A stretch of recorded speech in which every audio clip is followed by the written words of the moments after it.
இங்கே கூடியிருக்கும் அனைத்து பொதுச் செயலாளர்கள், பொருளாளர் மற்றும் மாநில செயலாளர்கள், மாவட்ட செயலர் அனைவருக்கும் எனது காலை வணக்கங்கள். இன்று நாம் மாவட்ட செயலர் நாம் எல்லோரும் இங்கே கூடியிருக்கின்றோம். இன்றைக்கு இப்போ இங்கே இருக்கக்கூடிய கோவை மற்றும் விழுப்புரம் மண்டலத்தை சேர்ந்த அனைத்து மாவட்ட செயலாளர்கள் இங்கே இருக்கிறீங்க. எப்படி தலைவர் நம்ம ஒவ்வொருக்கும் ஒரு பொறுப்பு கொடுப்பார், சில சமயம் ஒரு கூடுதல் பொறுப்பு, அடிஷனல் ரெஸ்பான்சிபிலிட்டி, சில டைம் ஒரு பொறுப்பு கொடுப்பார். அதை போல மேற்கு மண்டலத்தை சேர்ந்த கொடுக்குறாங்க. அது எந்த ஊரில் போனாலும் சரி, அது போன 2019 தேர்தலும் சரி, இப்போ இந்த ஒரு மாதமாக கட்டமைப்பு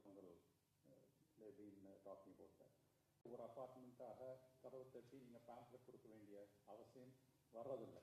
ஆனால் அந்த மாதிரி தொகுதிகள் 234 ஒரு 10 தொகுதியோ 15 தொகுதியோ 20 தொகுதியோ இருக்கும். இல்லைன்னு சொன்னால் அது நிச்சயமாக உண்மை அல்ல.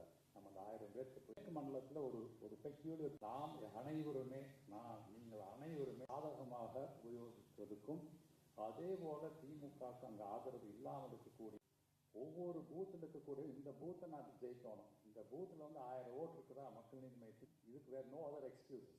இந்த நேரத்தில் நம்ம யூஸ் பண்ணலாம், வேறு எப்பவுமே யூஸ் பண்ண முடியாது. ஆகையால் அதை உபயோகிக்கும். இங்கே கூடியிருக்கும் அனைத்து பொதுச் செயலாளர்கள், பொருளாளர் மற்றும் மாநில செயலாளர்கள், மாவட்ட செயலர் அனைவருக்கும் எனது காலை வணக்கங்கள். இன்று நாம் மாவட்ட செயலாளர் எப்படி தலைவர் நம்ம ஒவ்வொருக்கும் ஒரு பொறுப்பு கொடுப்பார், சில சமயம் ஒரு கூடுதல் பொறுப்பு, அடிஷனல் ரெஸ்பான்சிபிலிட்டி, சில டைம் ஒரு பொறுப்பு கொடுப்பார்.